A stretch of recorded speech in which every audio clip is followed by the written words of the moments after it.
So I want to start with just a quick background on Quest and the Ontario Caucus. I know that we have a few new folks on the line that haven't engaged with us before. So Quest conducts research, engagement, and advocacy to advance smart energy communities across Canada. And you can find out all you need to know about smart energy communities and how they work by going to questcanada.org. The Ontario Caucus of Quest is one of the 8 provincial and regional caucuses across Canada. In Ontario, we have over 250 highly engaged caucus members representing various sectors, including municipal and provincial government, utilities and energy providers, suppliers, NGOs, and more. Our caucus has several working groups and meets quarterly to share progress, collaborate, and network. If you're not on the Quest Ontario mailing list and would like to be, please email me after the webinar. I'll make sure that you're added so you can stay current on Quest Ontario events such as these and other Quest Ontario updates. I'd also like to highlight that Quest will be hosting its annual conference in Toronto this year. It's titled Quest 2015, Getting Smart About Energy in Our Communities. The conference brings together stakeholders from various sectors, including municipal, provincial, and federal government, utility, industry, consultant, NGO, academic, and more, and hosts a discussion around the most pressing and timely topics related to energy, including energy planning, technology, energy delivery, energy policy, etc., all with a focus on advancing smart energy communities. So along with attending the conference, there's some sponsorship and exhibiting opportunities as well. And I'd like to remind you that Quest is offering a summertime discount on tickets, so you can, for a limited time, receive 20% off the price of registration. So welcome to the last of what has been a 5-part summer webinar series produced by the Quest Ontario Caucus. This webinar series was developed with the guidance of the Quest Ontario Municipal Working Group, which is a group of about 25 municipalities that are engaged in community energy planning activities. Recordings of earlier webinars are available at questcanada.org/Ontario, and you can just scroll down to the bottom of the page where it says New with Quest Ontario. Note that this webinar will be recorded and will also be made available online. So today's session is titled Developing a Successful MEP Application. At Quest, we believe that one of the keys to becoming a smart energy community is having a thorough and implementable community energy plan. And thanks to the Ministry of Energy's MEP program, municipalities are now able to receive funding to develop their community energy plan. So today, we're going to hear from a few folks. Starting the agenda, we have Brian Burns, Senior Advisor at the Ministry of Energy, and Brian will be taking us through the MEP program. We'll then hear from David Roade, Sustainability Planner at the Region of Waterloo, who will be speaking to the region's experience with the program. And finally, we're going to hear from Maury O'Neill and Emily Cormier, CEO and Energy Project Manager, respectively, from the Economic Development Corporation of Wawa. And they'll be talking to us about Wawa's experience with the MEP program. So I hope that between these two presentations, you'll be able to pull some lessons learned and apply them to the work that you're doing in your community related to community energy planning. If you're a municipality and would like to continue this discussion and be connected with other municipalities that are engaged in community energy planning activities, I encourage you to join the Quest Ontario Municipal Working Group, and you can contact me for details on that. Before we get started, just a few admin points to make. First, questions. There will be an opportunity for questions after each of the speakers. Questions will only be addressed after the speaker has made his or her presentation. So if you have a question, you can type it into the chat box at any time, but know that they will only be addressed after the speaker has finished. The second is I will be moderating the questions. So if you have one, please just type it very clearly into the chat box and I'll pose it to the speaker. We'll try to get through as many questions as we can today, but if there are any outstanding, please get in touch with me and I'll put you in touch with the appropriate person. So that's it for the introduction. At this point, I'm going to pass it on to our first presenter, Brian Burns. And Brian, I'm just going to pass the controls over to you, and then you can get started.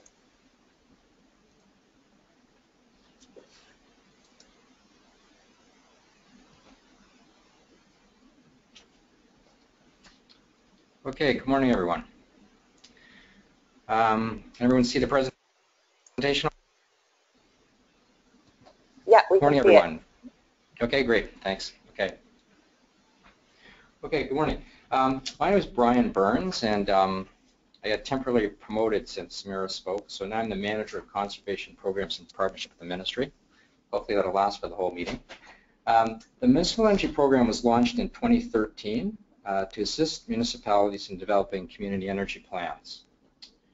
So a Municipal Energy Plan, or a MEP as we call it, it's a comprehensive long-term plan designed to align energy, the built environment, and land use planning to identify opportunities to improve energy efficiency, reduce energy consumption and greenhouse gas emissions, foster green energy solutions, and support economic development.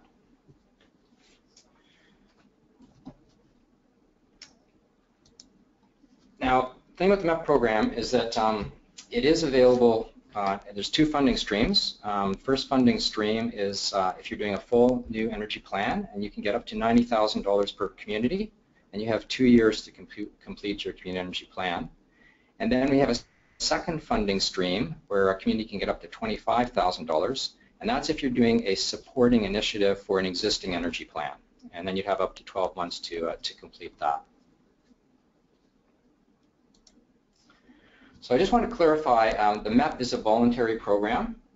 This is different from the broader public sector energy reporting requirement, which most municipalities would be familiar with, I hope, which is mandated by regulation.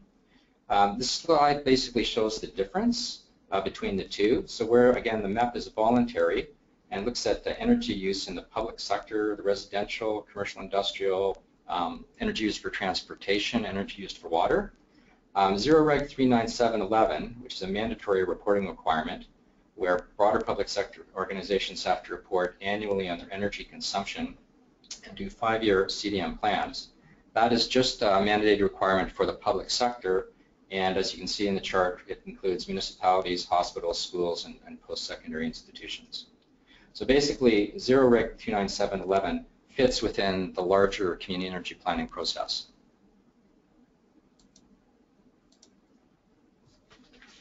So how does a MEP fit with other planning activities?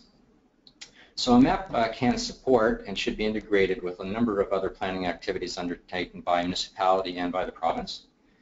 So that would include gas and demand side management plans, local utility conservation management plans, the broader public sector CDM plans that I just mentioned. Should support or be integrated with the regional planning process that's being undertaken by the IASO. And it should be integrated ideally with municipal asset management plans, economic development plans, official plans, and any climate change action plans or sustainability plans.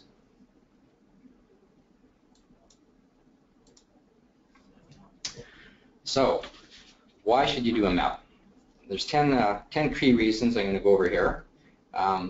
First of all, it creates an understanding of where and how energy is used in your community. You can develop a local energy strategy for more sustainable energy and a more secure energy future. It does identify opportunities to conserve, improve energy efficiency, and reduce your GHG emissions. Brian, I'm just going to stop you for a sec. Can you put your presentation in presentation mode? Like, can you put it in slideshow mode? Yeah, hang on a sec here. Thanks.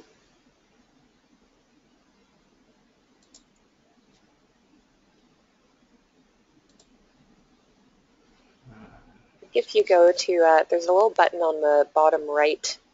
Yep.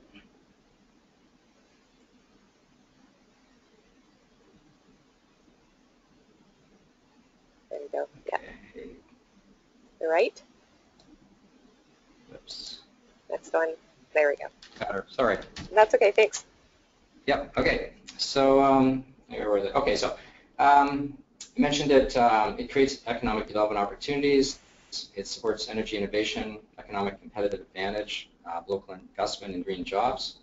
It can build an opportunity to support and integrate planning from various policy areas, including growth and regional planning, support the Ontario Provincial Policy Statement, and it can support coordinated municipal regional energy planning. It's a great way of engaging key stakeholders and educating the community about energy use and potential conservation actions. And it fosters innovation and leadership in energy planning and renewable energy development.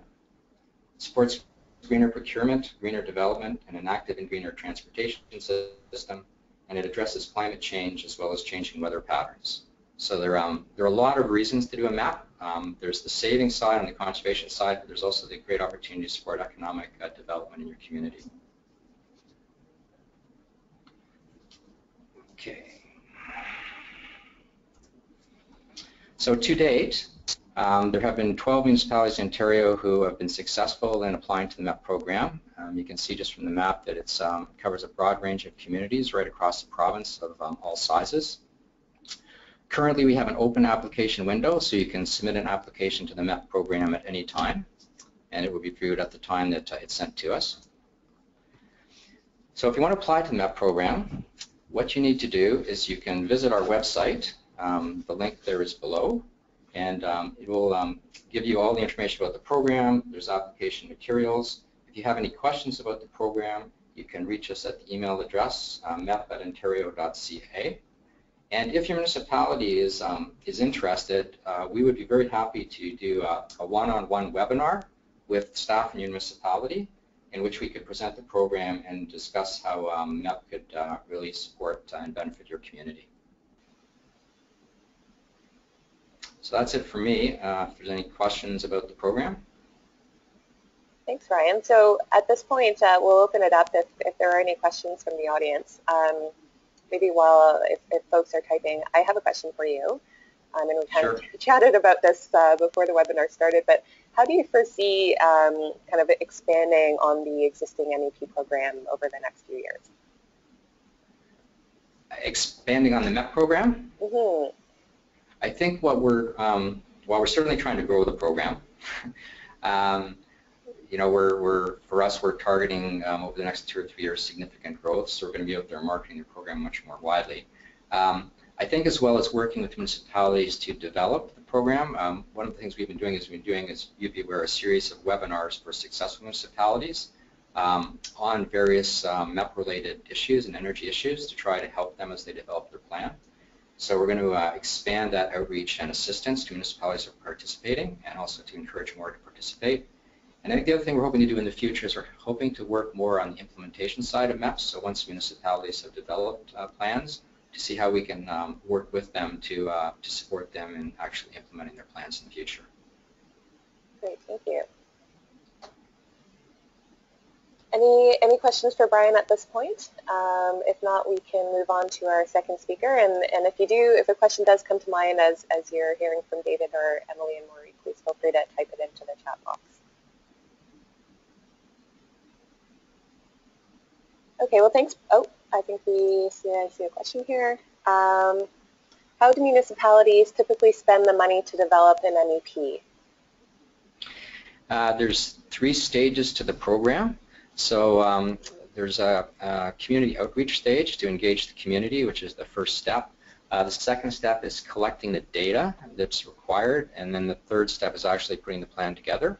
So depending on the size of municipalities, some municipalities retain a consultant, so often a significant part of the funding goes to supporting the cost of the consultant to actually develop the plan. But it also could support the outreach activities as you engage with the community, and it also could support any costs that come up as a result of trying to collect the data you require to do a MEP. So it would be all 3.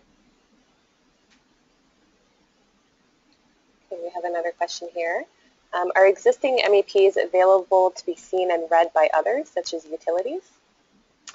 The municipalities have been funded through our program since it's fairly recent. We actually don't have a full MEP complete by one of the municipalities funded. However, there are, through Quest, there's a number of municipalities who have completed municipal energy plans. So the ones that come to mind immediately, and Samira's have certainly talked to this, would be Guelph, London, Burlington, who have all done community energy plans, and those, as far as I'm aware, are all available online on the municipal websites. Mm-hmm. Yeah, so there's no kind of aggregated location for community energy plans, but Quest certainly has a lot of that information on hand through some of the research that we're doing. So I encourage you to reach out to me or someone else at Quest to kind of get access to that information easily. Yeah. One other thing that I might just mention around funding, I mentioned that the province provides up to $90,000 to 50% of the cost doing a MEP. There are a number of other funding sources that can support a municipality. One of the key ones is the Green Municipal Fund. For climate change action plans. So if a municipality is interested in doing a combined municipal energy plan and climate change action plan, they can get funding as well from the federal government, which can address the major part of the cost of doing a municipal energy plan.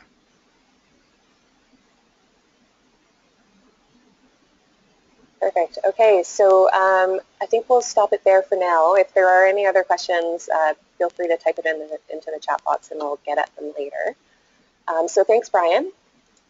At this point, thank you. I'm going to pass it on to David, our next speaker with the region of Waterloo. So David, you've been unmuted. Yep, go ahead when you're ready. Now? Yes. Okay, and you can see my screen? Yes, we can see the screen. Perfect. Well, good morning, everybody. And my name is David Roade from Regional Waterloo. Pleasure to be a part of this webinar today. Just to provide context of where we are, for those who don't know, we're nestled in between 3 of the Great Lakes in Southern Ontario. We're a two-tier system made up of 3 urban cities and 4 rural townships. We've got a population of approximately 570,000. And what I'll be presenting over the next 12 to 15 minutes is the timeline of our application process to the MEP program, as well as who are some of the players involved, our overall approach to the application process, as well as a couple slides on summarizing our application. And then I'll briefly touch on some of the progress over the summer and our immediate next steps. So a reasonable starting point for this is when our community approved a community climate action plan. This is fairly significant given a couple of reasons. Partly who is involved. It was a collaboration led by 2 environmental nonprofits with the region of Waterloo. It also involved the local cities and utilities along with other stakeholders. And there was a community scale GHG emission reduction plan and reduction target. And given it as a 2-tier system, it was pretty significant that our cities and regional council unanimously approved this, and it was the same target. It's not a political comment to say there isn't always agreement between the 2-tier local government, but on this issue it was. So that was quite an achievement. And a couple of the other benefits of this plan was that it really identified some of the non-environmental benefits from reducing greenhouse gas emissions. So not just the climate change benefit, but also some of the job creation and contribution to the local economy. We actually did an economic benefit analysis on about a dozen of the actions where we really had good data to illustrate this point. Another aspect was, as I was getting to just a few minutes ago, was the local unity on addressing this issue. I think was very positive when we were inviting people to workshops or communicating or advertising some event to show all our logos together. I think showed a unified voice to the community. However, what it didn't do was provide any detailed energy or spatial analysis that enabled us to advance some of the key actions, as there were several related to community energy planning. They were described. There was case studies of how other municipalities did it, but we didn't have the details needed to advance the implementation locally or even comment on some of where the hot spots are within our community in terms of energy use. So after the final approval at Regional Council in December 2013, began a 9-month-long period of research on community energy planning, which included attending several Quest events, their quarterly meetings, their municipal working group discussions, as well as some focus workshops where they engaged builders and developers to talk about community energy planning. This was an important stage for me as I tried to transition our focus to energy management. So there was a lot of good documents to read there, but I really needed to take an Ontario context. Obviously, the energy and political landscape is very different in BC, Alberta, Quebec, and Nova Scotia. So really focused on Ontario literature and also plans such as London and Guelph's to learn from them. And I also took a look at what the former Ontario Power Authority, now the IESO, was doing in terms of integrated regional resource planning. So the area in terms of electricity planning for this region includes Kitchener, Waterloo, Cambridge, Guelph, and the 4 townships I mentioned at the beginning of the presentation. And they were looking at developing a plan of solving these reliability and capacity issues in terms of electricity infrastructure, largely in that area of that blue circle you see on the screen in terms of delivering provincial resources. And it was the traditional transmission and distribution planning approach. But within the plan that was being developed, I really took notice of this area around community self-sufficiency and centralized local resources, because that's where it got into things like conservation demand-side management, distribution solutions, combined heat and power, and district energy. So really saw this as our opportunity for local influence via this community energy planning process. So I hosted a forum in the fall of last year to explore and gauge interest among some of the same partners that we worked with on the climate action plan and see if there was interest to pursue the structured MEP program that the Ministry of Energy was providing funding for. There was support. I should mention Quest helped facilitate the discussion, and there was a compelling argument to submit an application, which I did near the beginning of this year. And there was quite a quick turnaround. Within 8 weeks of submitting the application, we learned that we were successful for the MEP grant. And some of the people that were involved in this process were the people who provided letters of support were the regional municipality of Waterloo, the 3 cities, and we have 5 energy utility providers. So the 3 electrical utilities are owned by the cities, as is Kitchener Utilities, and then Union Gas is also a private sector provider of natural gas. And consultation with MEP program staff was very helpful through this process on 2 fronts. One, there were some challenges with the application itself, which they acknowledged, so they allowed some flexibility on how we submitted it and prepared it. Also, they took a look at a draft early on and gave us some helpful feedback, so I encourage anybody considering applying to the MEP program to do the same. So moving on to our overall approach, it was very important to position this endeavor as building on existing commitments. Given the current budget and economic climate here, this is not a time to propose brand new big projects, even if they're studies and not capital works. So I had to really flag how this advances things we said we're going to do in not only the climate action plan but the official plan and within our regional economic development strategy. So that was really important to build on these existing plans and commitments.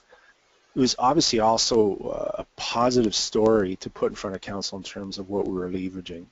You know, with these 9 local partners only putting $10,000 each, we were able to leverage a $180,000 project because we got the maximum MEP funding. Councillors love this stuff. This really shows that, you know,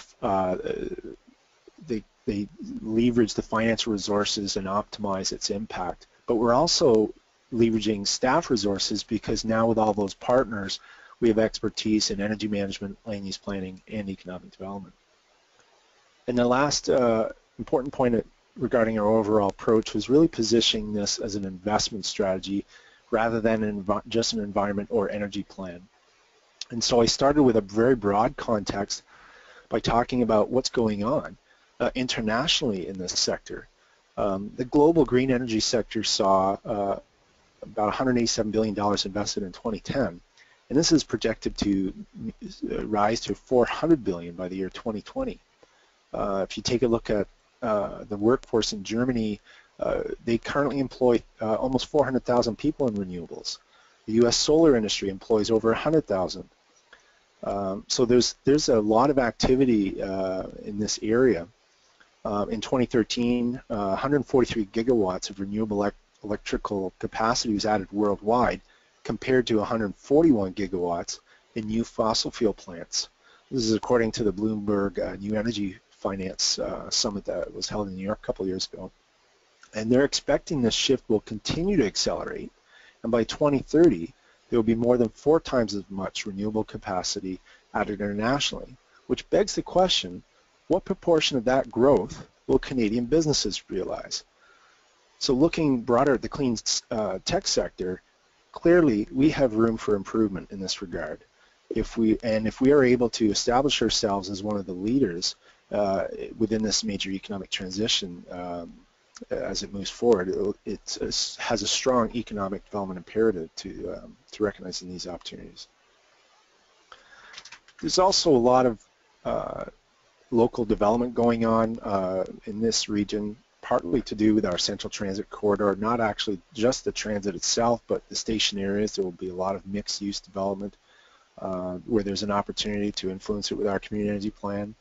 And like many communities in Southern Ontario outside of the GTA, we have this requirement to meet the intensification targets of our urban cores around how many people live and work in a square kilometer. So we're required to densify that central corridor. There's also some other parts of our region where there's recognized development lands opportunities, and these are all opportunities to influence that type of development from a community energy planning perspective. And then with this anticipated or continued population growth, our infrastructure master plans, each time they go through a 5-year review, there's again an opportunity to look at, as we try to meet that growing demand, how can we take advantage of opportunities such as energy from waste, which we're looking at as a possibility when our landfill is full. And this is another part of the investment perspective. It may not be as sexy as renewable energy, but conservation, demand management, and demand side management is a really good investment. And so I collected some of the locally specific numbers from our electrical utilities. And in the previous conservation program, during 2011-2014, they doled out $10.5 million, which accounted for just under 1/3 of project costs. Now this means that the conservation and efficiency projects that these incentives went towards generated an additional $36 million. The payback on this was within 2.5 years, so that's a 39% return on investment, and I defy anybody in the line to tell me they're making the same on their investment portfolio right now. So this is a really attractive investment to remind people of, and there's 4 times as much money available now in between 2015 and 2020. Anyway, moving on to a summary of our application. Part of the objectives, the first bullet I mentioned, we want to optimize those CDM and DSM programs and resources. The numbers I just put up in front of you regarding the incentives were only for electricity and in the industrial, commercial, and institutional sectors. So there's residential sector incentives in addition to those numbers, and also natural gas incentives as well. But obviously we also want to identify local opportunities for renewable energy generation and other more innovative technologies, as well as partnering with some of the private sector firms that are developing these technologies. And we have 3 local post-secondary schools, all having specialties in different areas, so it's a great opportunity to collaborate with them. The MEP program has a 3-stage structured process, as Brian probably touched on in his presentation, and we actually proposed flipping stage 1 and 2 around, which they accepted, and we felt we would be able to better engage the stakeholders if we had the energy profile in hand. That is a snapshot of how much energy we use in a base year and a forecasted year, some of the details around that, and spatial visualization via maps. So there will be some overlap between stage 1 and stage 2. We don't have to wait till the maps are done to start designing the consultation stage, but once they are done, that's when we'll engage the different groups. And then in the final stage 3 builds on not only that profile, but some of the local priorities and needs that were identified during that consultation stage. And we will be conducting some financial analysis within that final stage to develop the strategy and put it in front of the regional city councils for approval in summer of 2017. So some of the next steps, or what I've been working on the last couple of months, is to develop collaborative agreements with all our local partners. Given that the region is putting in, a small amount of money relative to the whole project and committing to an amount of work that we couldn't do on our own, we want to make sure the commitment is firm and in writing and detailed about who's going to do what, who's the roles and responsibilities for each partner. And then once we have that all in place, we will be going out for an RFP for consulting services, as Brian had mentioned, and this should be happening in the next week or two. Once a consultant is hired, we'll be establishing working groups and advisory committees, and I should just back up and say that we're actually probably going to follow Markham's approach to doing the stakeholder consultation and pull part of that out of the RFP and conduct it with our own local resources, so our own communication staff and those two NGOs that we worked with before in the Climate Action Plan. They have a lot more local familiarity, so the consultant can still play an advisory role. They can facilitate the discussions and write the final report identifying the local needs.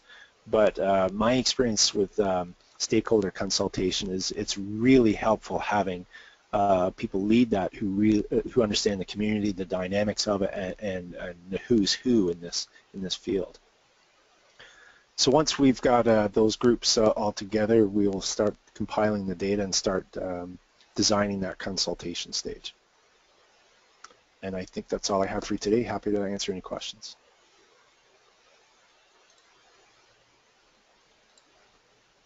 Hello? Hi, David. Thanks. Just had to unmute myself there. Great. So if there are any questions for David, I encourage you to type them into the chat box. There are a couple of questions came through just at the beginning of your presentation, but I'm not sure they're exactly meant for you, David. But I think that you might be able to help me answer these. So I'm gonna kind of group them into one. So it's a question around kind of utility engagement in the development of the municipal energy plan. So I just want to kind of first point people towards the primer document. And David, you have a picture of the primer cover on your slide deck. I'm wondering if you can just kind of pull that up. Sure. So, I mean, the document is a bit more focused towards how to engage utilities from kind of a municipal perspective. But the question is, I guess, how can utilities ensure that they're engaged throughout the process? And maybe, David, you can share your experience with how did you go about kind of consulting with your utility in terms of kind of getting some technical advice regarding your energy planning? So what has that relationship, I know there's quite a few utilities, but how has that relationship kind of played out, and what has the communication and support been like between the municipality and the utility? Yeah, that's a good question. The relationship with the utilities in the Community Climate Action Plan was not robust enough. So it was following the approval of that plan where I started to get pulled into some of that integrated regional resource planning that I mentioned, and I would run into some of the local utilities staff at these planning sessions that the then OPA was putting on, and it was within those discussions and the details of how they were going to serve the energy needs in the near, midterm, and long-term future where it became very clear we need to do more work. And there was some room in this process to have greater stakeholder engagement of groups who are typically not involved in energy planning. For example, historically, the only role that the regionals and cities have played in this type of energy planning is providing population and employment forecasts to the utilities so they know how and where to plan what amount of infrastructure. So I really encourage people to read about their utilities world within this webpage. You can go to see about this regional planning, then you scroll down to a map, you can see the different planning areas. Now, granted, this is only around electricity, but in terms of your electrical utilities, this is what they'll be working on. So I can click on this map, and essentially, after a couple more clicks, I can bring up the plan for this area. And so I've really paid attention to meetings and webinars on this plan, read through the document to find out that there is actually an acknowledged and recognized need for the municipalities to play a role in this. So it really helped me to go to where the utilities were rather than just say, hey, involve us, and this is related to the climate action plan. And I think that's the same with any stakeholder, right? You want to go to where they are. What's their mandate? What's their focus? What's their priorities and plans? And then try to draw some links and commonalities with what you want to do. Thanks, David. So hopefully that answered the utility question. So there's another question here. So what were some important factors in getting the partner municipalities involved? And how did you approach them and convince them it was an important project to partner on? It was actually easier with the municipalities, given that one or two of them had it in their official planning document for several years. They just hadn't done anything to advance it. So I think the MEP program coming along with its structure and funding really helped remove the barriers of resources to do this.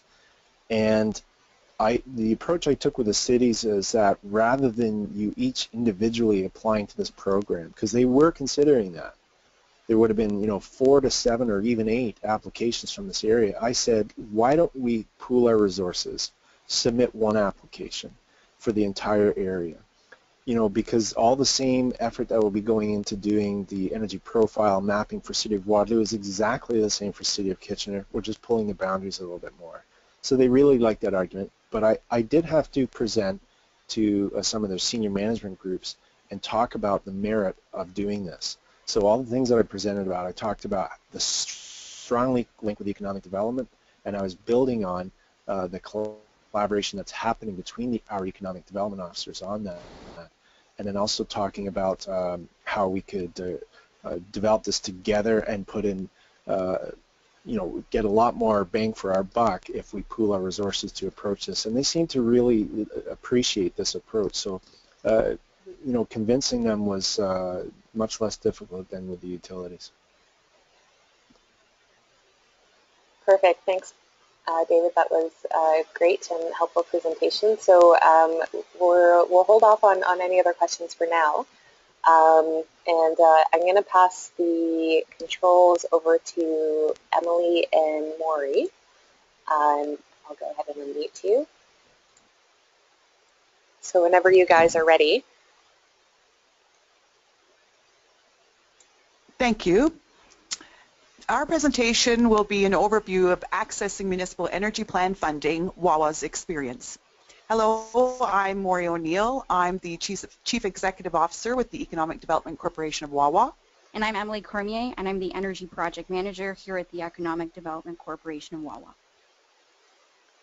Today we're going to give you an overview of Wawa, give you a little background on the Wawa Energy Plan, discuss what the energy change motivators were in Wawa, some steps to success when applying for municipal energy plan funding, a quick overview of lessons learned and other funding sources, and then turn it over for questions and answers. Where is Wawa? Well, Wawa is a very small community in Northern Ontario. We're located approximately halfway between Thunder Bay and Sudbury. Our population is about 3,000 people, and we are about 2 hours directly north of Sault Ste. Marie. Our major business sectors include gold mining, all-season tourism, and we act as a regional service center servicing White River, Duberville, Chapleau, and Michipicoten First Nation. So our regional population is about 5,000. We are known for our famous landmark, the Wawa Goose, and the amount of bears in our community. Thanks, Maury. So we'll just give you a little bit of background here on the Wawa Energy Plan. So the project champion here was really driven by community stakeholders.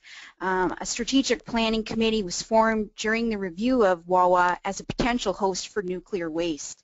And through this, a strategic plan was developed that really identified energy planning as a priority for the community. With regards to the Wawa MEP, the project length is 16 months, which is actually accelerated from the 24 months allocated by the Ministry of Energy. It started in September of 2014 and is due to conclude at the end of this year. Our budget for this project was $75,000, but this does not include in-kind, and just important to note, as Brian mentioned in his presentation, there is a $90,000 max allocated by the Ministry of Energy. So a unique situation about Wawa is, as far as the project consultant is concerned, the municipality applied for the MEP funds. However, the local economic development corporation is the consultant doing a plan for a fee. And similarly to the Waterloo presentation by David, the reason for this is really to keep dollars local, and the insight provided from the local economic development office, whose mandate is to keep dollars within our community and grow. It's just second to none. As far as project partners are concerned, we have the Northern Information Technology and Geomatics Cooperative, which is the municipal IT and GIS arm, who did all of the mapping in kind for this project, as well as the local distribution company, who up here is called Algoma Power Incorporated, and they have been such a supportive partner throughout this project, in particular for all of the continued stakeholder engagement initiatives. And how we've done this is we've actually got an energy conservation advisor on our energy planning committee, which we'll talk about a little later on. And finally, as far as the funding breakdown is concerned, of course 50% of the funds were provided by the Ministry of Energy, and the remaining 50% was provided by the municipality and its partners. So we'll just take a little step back here and talk about what motivated Wawa to apply for funding in the first place. And really, there were a number of factors that were all in alignment at once, which made this, just an opportunity we couldn't pass up. So first of all, electricity rates in Wawa are very, very high. In fact, they're the third highest in the province of Ontario, in particular due to the delivery charge due to our remote location. We also don't have any natural gas, so we're very limited when it comes to energy alternatives. Our economy has been on the decline over the last 10 years due to 3 major employers shutting down in the commodity sector. We've also got an increasing senior population with limited income and a huge outmigration when it comes to youth. Our winters have been increasingly long and cold. In fact, between 2013 and 2014, we saw a 70% increase in heating degree days, which are the days required to have your furnace running to warm your house. On a more municipal level, again, as mentioned, we had the funding available from the Nuclear Waste Management Organization, which identified energy planning in their strategic plan. And then there are biomass opportunities. Wawa is in the heart of the boreal forest and has been receiving a lot of interest from both national and international investors for opportunities to promote biomass use within the community. And finally, grid constraints are a big issue up here, which prevent large green energy projects within the community.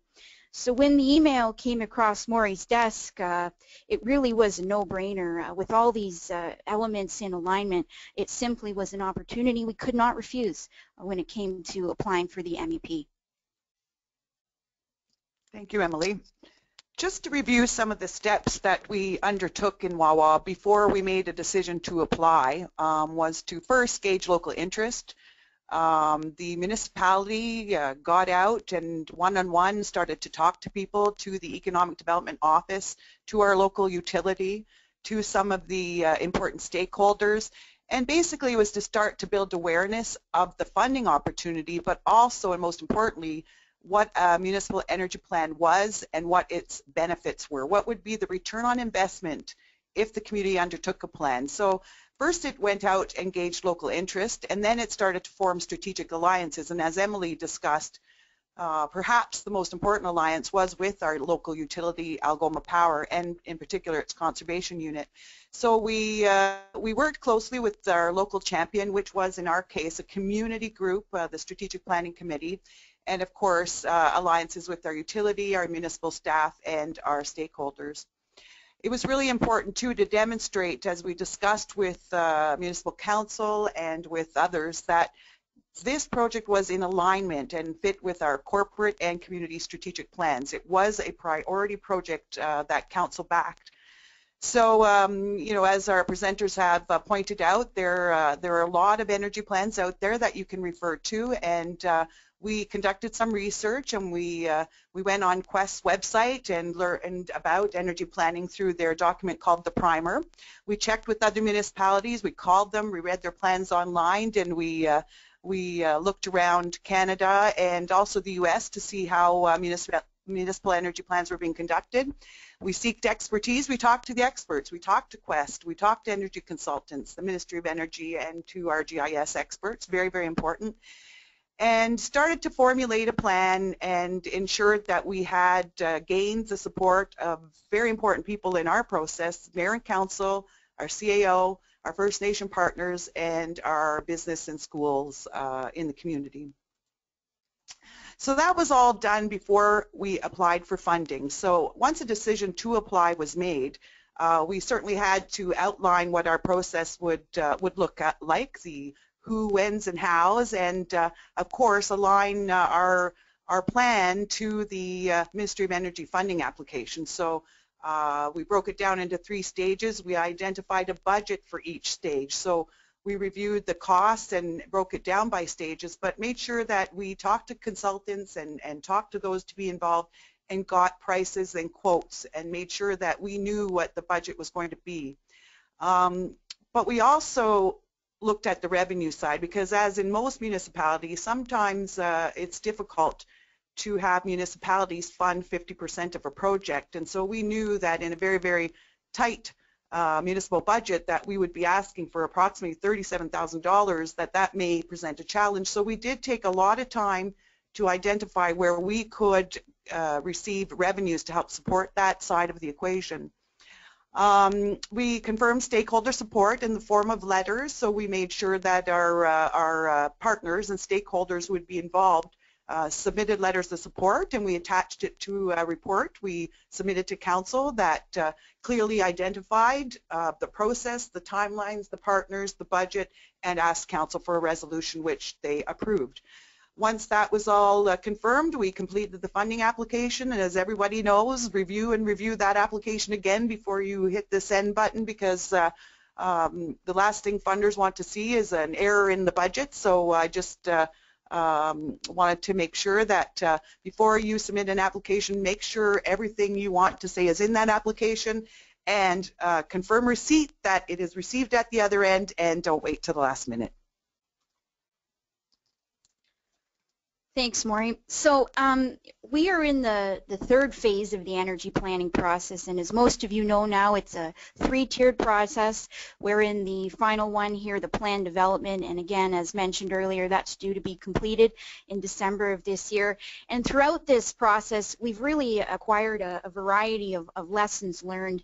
As Maureen mentioned earlier, we can't emphasize enough the importance of pre-planning and research. Get out on the ground, talk to those stakeholders, inform them about the benefits of this program and how it will really help your community. But again, as Maury said in her research initiatives, there's really no need to reinvent the wheel. There's a lot of documents out there that you can use as an example. Oh, we're getting a message here. Oh, is that just a... Oh, sorry. Okay, my mistake. There's a lot of resources out there, and you know, it can just only make your plan all that more comprehensive. As David mentioned, there were, you know, similarly in our plan, there's a couple of areas where we were unable to obtain information, and transportation data was one of those. We reached out to all independently owned gas stations within the community, but they weren't willing to share volume data, which is required for the inventory of GHGs. We were informed of a company based out of London, Ontario called Kent Marketing, who has inventories created for several communities. Wawa wasn't one of them, and they couldn't guarantee a comprehensive inventory for us because we are a highly seasonal community, and again, the gas stations were independently owned. Same went for propane and fuel oil for home heating. Again, the suppliers weren't willing to share this data. And again, I can't reiterate enough how important it is when you're in that pre-planning stage to get those boots on the ground and talk to these people and get them on board, maybe even get them on your committee. Again, we have energy maps developed solely on electric data, but you have to remember that there is a lot of privacy around this. We only had 2 years of data available for a variety of reasons. Firstly, the local distribution company had recently undergone an organizational change, as well. Smart meters have only been in use in Wawa for only 2 years. And finally, we can't emphasize it enough how important it is to dedicate municipal resources, and particularly the energy mapping process is very time consuming. Staff time will be required in the project management, and you need to continue to get that commitment and buy-in. It is so critical as you move forward in the MEP process. I just wanted to take a minute to say that although we were positive in Wawa, we would be successful with the Ministry of Energy funding application for our energy plan. We had examined other opportunities to fund the plan if we weren't successful, and municipalities are eligible to use their Canada Gas Tax Fund if you're in receipt of that funding annually. You can use that fund dollars to fund your 50% of the contribution towards an energy plan. Of course, there's the Green Municipal Fund that will consider funding energy projects that you can look up online at the Federation of Canadian Municipalities. In Northern Ontario, the Northern Ontario Heritage Fund Corporation, but in the province FedNor will consider funding energy plans. I think that you should speak to your local Community Futures Development Office. They may have funds and resources and support any applications to FedNor to complete energy plans, so don't forget about your local CFTC office. There is an Aboriginal Community Energy Plan Partnership Program specific to Aboriginal communities that you can look and learn more about at the IESO website. The Trillium Foundation is a possibility. They have a set of new criteria, new programs, and in those programs is economic development as a priority and green communities, so you could try the Trillium Foundation. There will be soon new rules announced for the Rural Economic Development Program of OMAFRA, which is the Ontario Ministry of Agricultural, Food and Rural Affairs. It is possible that the new program criteria to be announced may fund an energy plan, so I just encourage you to keep an eye on that website. And we were very fortunate in Wawa to have a utility that was willing to make a cash donation as well as provide all the energy data that we required, the electrical data, for free. And we have we don't have a Chamber of Commerce, but we had a Business Improvement Association that considered contributing to our energy plan. So there are other sources of funding, and certainly I encourage you to look and contact Quest, read their energy primer. They have outlined some resources that you can access. And I found myself that the BC Community Energy Association had a lot of great documents online, and they have a lot of experience with doing energy plans in small municipalities in BC, so I encourage you to investigate that. So just before we wrap up here, we couldn't help but share with you folks a great quote that we've used throughout this process, because change management really is a key here, getting that buy-in and getting people to move forward with the implementation, and that is, we cannot change what we are not aware of, and once we are aware, we cannot help but change. And don't worry, these penguins don't live here in Wawa, even though it's very cold. But they're from this great book that we've actually read in our Energy Committee and referred to throughout this whole process, because you really need that buy-in and commitment, and it's challenging. So I recommend Our Iceberg is Melting by John Cotter. It's a fable about a colony of penguins in Antarctica, but it's just unreal how you can really relate to this throughout the whole MEP process. So without further ado, thank you so much for your attention. We are available. You can see our contact information below. We're really passionate about this. We love to talk about it. Reach out to us. We'd be more than happy to help out, and I'll turn it over to Samira and questions. Thanks so much, Emily and Maury. That was a really insightful presentation. Great experience to share. I don't have any questions lined up at this point, but I'll give it a minute. A couple of times our speakers have referred to a primer, and I'll give you instructions on how to access it. So if you just go to questcanada.org/Ontario, there's a document at the bottom there, and it's titled Advancing Integrated Community Energy Planning in Ontario, a primer. It was published in 2013, so probably contains a lot of relevant information, probably needs a few updates policy-wise, but it's been proven as a great resource for municipalities. So guys, I'm not seeing any questions at this point, so I guess we can wrap it up. I'd like to thank our speakers, Brian, David, Maury, and Emily. Thanks again for all of your insights.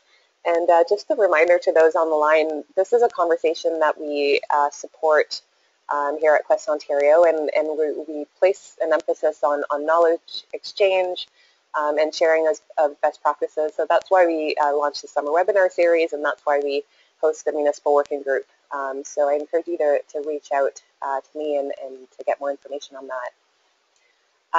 And I can't end this webinar without a plug for our conference, the Quest conference. So that's the national organization which is having its conference in Toronto, Getting Smart About Energy in Your Communities. So you can reach out to me for more information on that as well. That's it. Any closing remarks from David or Maury, Emily? Anything to add? I just wanted to congratulate Wawa, and I think it's great that their Economic Development Corporation has an energy manager and then also is the consultant for the MEP project. I think that's brilliant. Thanks. And once again from Wawa, it was great to hear about the experience in Waterloo and the changes from Brian regarding the MEP process. That's always insightful as we move forward. And again, to all the panelists on the line, we're always available. Reach out to us. Samira has our contact info if you didn't get it in the PowerPoint. And I think you can tell that, again, we're very passionate about this. We love talking about it. Thank you so much. All right, everybody, thanks for joining, and we'll talk to you soon. Bye-bye.